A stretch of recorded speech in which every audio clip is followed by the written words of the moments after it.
Olá, gente, tudo bem? Pois é, agora nós vamos fazer uma revisão sobre essa aula aí muito importante que a gente fez ainda há pouco, né? Nós vamos fazer uma revisão para você ficar preparado aí, você ficar afiado para poder fazer as atividades de sala, né? Não é isso? Vamos lá, joga na tela aí que a gente vai começar aqui a fazer a nossa revisão de conteúdo dessa parte final aqui do modernismo brasileiro, parte 3. Valeu? Então vamos lá. Os artistas mais importantes, né, os últimos artistas que a gente destacou aí, tem o Cândido Portinari, né, aqui tem o Di Cavalcanti, é porque eu gosto desse nome, por isso que eu falei primeiro. Mas importância, e tem a música representada aqui pelo Heitor Villa-Lobos, né?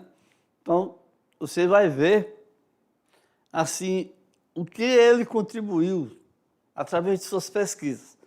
Vamos lá, começando aí com o Di Cavalcanti, nós vemos o seguinte, o Emiliano Augusto Cavalcanti de Albuquerque Melo, né? É o Di Cavalcanti. Ele é considerado um dos principais pintores modernistas brasileiros. Além da pintura e do desenho, escreveu, também ele se destacou com prosas e poesias. Então vamos lá, ver aqui algumas de suas obras, né? Como Mulheres com Frutas, Natureza Morta, que a gente fala assim quando apresenta mais frutas, apresenta esse tipo de representação aí. E estamos vendo aqui essa mulher com o gato. E o gato não sou eu não, tá, gente? Meow. Entretanto, a interpretação pessoal e a temática brasileira sempre foram marca registrada do Di Cavalcanti, que ele era estritamente, em suas obras estritamente figurativistas, você tem as mulatas, tem as mulatas, é um dos seus temas preferidos, tá, gente? O cara gostava muito das mulatas. Aí tem o samba, os morros do Rio de Janeiro e a vida noturna da cidade, os pescadores. São esses os constantes temas, os temas que mais aparecem no trabalho do pintor.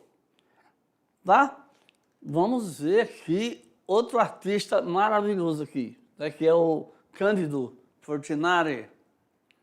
É um dos maiores artistas brasileiros do século XX, retratou com grande emoção a cultura, a infância, as mazelas e as questões sociais do Brasil, contribuindo para que a cultura brasileira fosse reconhecida em âmbito internacional.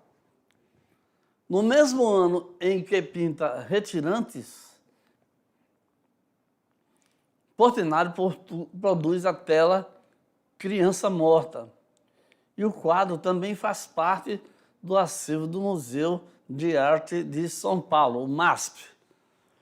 O pranto, aqui nesse quadro Criança Morta, né, é retratado em grossas lágrimas que caem dos olhos fundos das personagens, o que ressalta o sofrimento do povo nordestino, que lidava constantemente com a mortalidade infantil naquele período. Tá? Então, ele faz uma maneira de destacar, assim, o que ele realmente estava sentindo ao fazer aquele quadro, né? Então, vamos seguir aqui para o Heitor Villa-Lobos, que é o representante do modernismo musical no Brasil, né? Bom, o seu pai era músico amador, indicou o caminho das partituras para o filho enquanto ele era criança. Quer dizer, ele botou ele para estudar música, e principalmente a parte da escrita, né, musical, logo na sua infância. Então, no princípio, seu trabalho sofreu grande influência europeia, principalmente por Wagner, alemão, aí, Puccini, né, italiano, e Johann Sebastian Bach, que também é um expoente da música, né? Então, a partir do estudo do folclore brasileiro e das diversas viagens que ele fez ao interior do país, Villa-Lobos começou a ter uma identidade musical bem diferenciada, bem particular. As suas composições começaram a carregar uma brasilidade, né? Um jeito brasileiro de ser, né? Fazendo referências às rodas caipiras, aos cantos indígenas e aos aspectos culturais africanos. Ele pegou a mistura brasileira e colocou na música dele, certo? Vice. E aí, agora a gente terminou aqui a nossa revisão, a gente vai ali, volta já e tchum, voltamos para nossas atividades.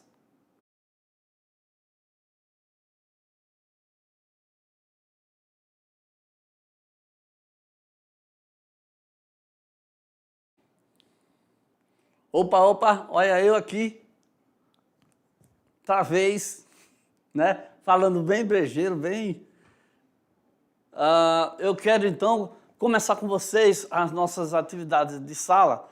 Eu queria que você fosse acompanhando a leitura e fosse aprendendo, acostumando a ler sempre com muito cuidado, porque na leitura a gente já pega muito da questão, muitas vezes a gente já entende a resposta ali, né? A gente já se situa, ok? Então, bora lá. É nóis. Questão de número 1.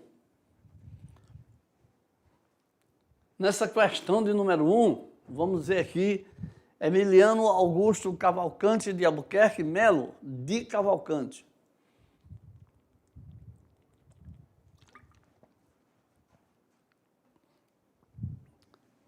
Então, vamos lá.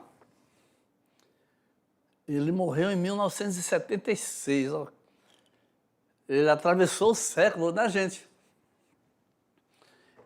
Emiliano de Cavalcante é considerado um dos principais pintores modernistas brasileiros. Quando fala em modernista, a gente já pega aquela ideia, né? Que o cara era mais um que modificou a temática, a ideia, o jeito de pintar, né? Nada de academicismo. Começou a botar o jeito brasileiro, aquelas ideias da antropofagia, tudo isso a gente já acende aqui na mente, né? Então, tendo atingido sua maturidade artística, principalmente a partir dos anos 40, além da pintura e do desenho, escreveu prosa e poesia. Então, ele não só pintava, como ele também escrevia, né? Desculpe, Dona Maria, era noite e eu não via. Prosa e poesia. De Cavalcante abordava temas tipicamente brasileiros, como, por exemplo, vamos lá. Você tem aqui, ó, o samba, cenário geográfico brasileiro, as praias. A rumba, o cenário infográfico brasileiro, as dunas. A salsa, o cenário demográfico e as ruínas. O frevo, o cenário etnográfico, as fazendas. O rock, o cenário ecográfico e as brumas. Bom, isso aqui tá fácil, né? Aqui é mamão com mel, quando fala aqui que ele sempre colocava o samba, né, o cenário, as praias do Brasil, era isso que ele abordava na maioria de seus temas, certo? Então, depois que a gente mamão com mel aqui, vamos para a questão de número 2. Fica fácil porque a gente estudou, porque a gente, né, tá aí com a mente bem avivada aí. Então, vamos seguir aí. E também a leitura, né, que foi bem feita aí. Modesta parte, né? Através do quadro O Nascimento de Vênus, lembra aí? Eu falei, né? Eu falei. Nascimento de Vênus, eu falei. De 1922, de Cavalcante evidencia algumas características que fazem parte de seu trabalho. Então, ele tinha uma estética que abordava a sensualidade tropical do Brasil, né? A estética, a aparência, né? Sobre essa característica está correto. Bom, enfatiza os diversos tipos masculinos, enfatiza os diversos tipos femininos, enfatiza as deusas mitológicas, enfatiza somente os diversos tipos nordestinos, enfatiza somente os diversos tipos amazônicos. Então, quando a gente estava estudando aí, a gente viu que ele tinha assim, uma certa visão. O que ele enfatizava, o que ele preferia colocar nos seus quadros. Tá fácil também, Mamão com Mel. Claro, o cara gostava de mostrar as gatas, né? Meow, né? Ele gostava de mostrar as menininhas.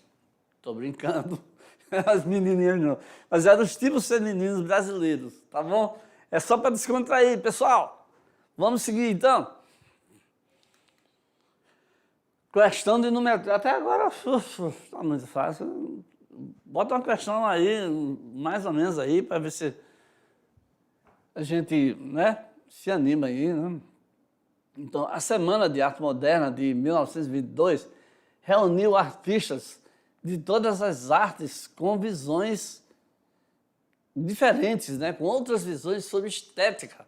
Estética não é beleza, estética é aparência. Então, também visões diferentes sobre a maneira de produzir e apresentar suas obras, tá bom? Então, sobre esse período é correto dizer o seguinte, vamos ver. Foi um evento sobre a semana de 1922, tá? Foi um evento cultural que reuniu vários tipos de arte em exposições. A cultura paulista, vai falar brasileira, bebia muito da fonte europeia, com larga tradição. Afinal, quando o Brasil foi descoberto, a Europa já tinha mais de 10 séculos de produção artística. Alguns artistas brasileiros revoltaram-se contra o patrimônio da arte europeia que influenciava os brasileiros. Muitos recusaram todo o aprendizado de séculos que era transmitido, toda a técnica e história. Queriam algo brasileiro sem interferência. Entre os personagens mais famosos da Semana da Arte estavam os poetas Mário de Andrade, Oswaldo de Andrade, Manuel Bandeira, né? E também, né, Anita Malfatti, de Cavalcante, Heitor Villa-Lobos. Outros e outros artistas, não só poetas, né, gente? A gente sabe que a Anita era da pintura, de Cavalcante, apesar também das poesias, o Heitor Villa-Lobos era da música, né? Então vamos ver aí quais são as frases, né?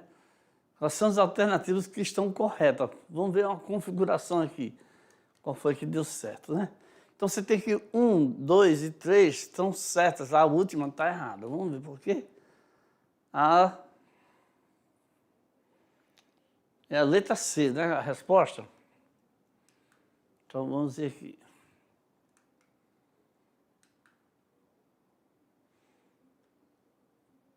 É isso aí.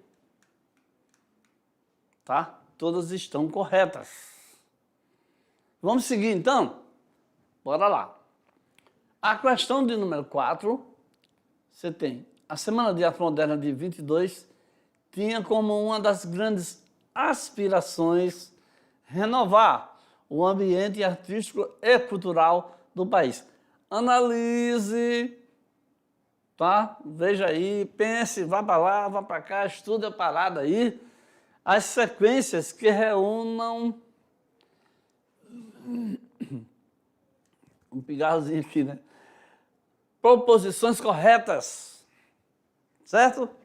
Então, vamos ler aí com muito cuidado, com muita calma nessa hora, para não haver nenhum atropelo, não haver nenhum erro.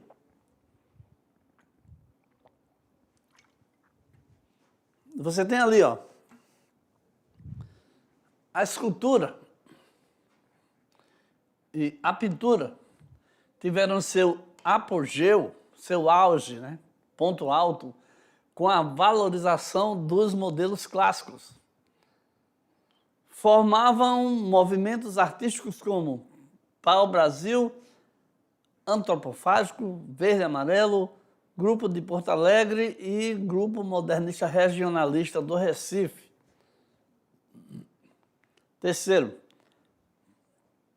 a intenção era apenas romper com a tradição da cultura popular e tentar criar algo genuinamente com influências estrangeiras.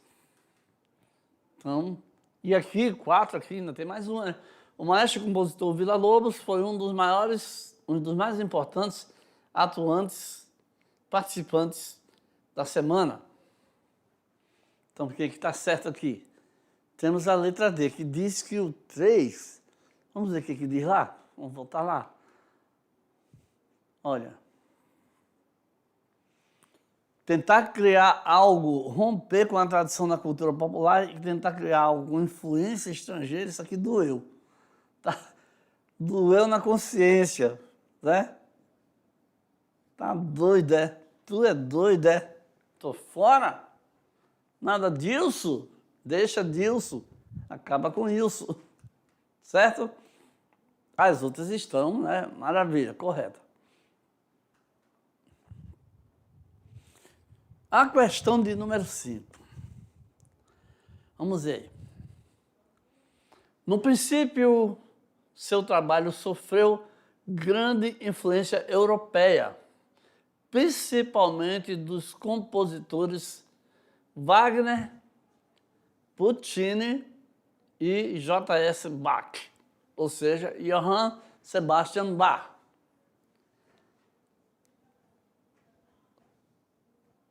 Recebeu o título de doutor honoris causa pela Universidade de New York. Você sabe o que é isso aí? Doutor honoris causa? É assim, o cara não precisa cursar o curso, a própria universidade considera que é uma honra dar o título para ele de doutor. Você imagina o que é isso aí? Um brasileiro ser reconhecido dessa maneira fora do seu país, né? Foi o que aconteceu com o Villa-Lobos. Além disso, olha, ele recebeu 24 títulos do Instituto da França. O cara era realmente uma sumidade. Então, foi a partir do estudo do folclore brasileiro e de suas diversas viagens ao interior do Brasil, do país, que ele começou a ter uma identidade musical bem particular. O cara começou a botar música brasileira na música dele, entendeu? Já falei. Né? Suas composições começaram a carregar uma brasilidade, fazendo referência às rodas caipiras, aos cantos indígenas e aos aspectos culturais africanos. Viu aí? A esse respeito, estamos falando de qual artista? Aí ficou fácil, né? Por quê? Porque você começa a analisar aí, deixa eu mostrar logo a resposta. Aí está falando do Heitor Villa-Lobos. Então, Anita Malfatti, pintora, Tarsila do Amaral também, de Cavalcante também, e até poeta, e o Oswaldo de Andrade, escritor, jornalista, né? O único músico aqui, né? Que a referência toda aqui para a música é o nosso queridíssimo, maravilhoso, nosso orgulho nacional aí, Heitor Villa-Lobos. E é por isso, gente, que aqui, no nosso material complementar, eu falei tantas vezes, né? Eu falei. Nós vamos deixar aí disponível para você o trenzinho caipira, para você conhecer a música, tá?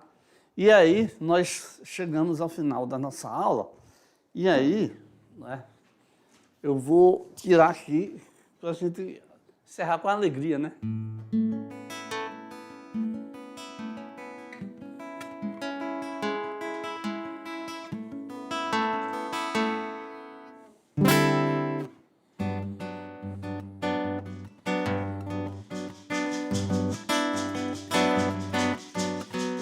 Perceber que isso não tem mistério, depende de você levando tudo a sério. Entenda que a beleza é um momento de luz. Entenda que a surpresa é você quem produz. É tão legal você ver diferente o que parece igual. É tão legal você faz diferente o que parece igual. É tão legal você ver diferente o que parece igual.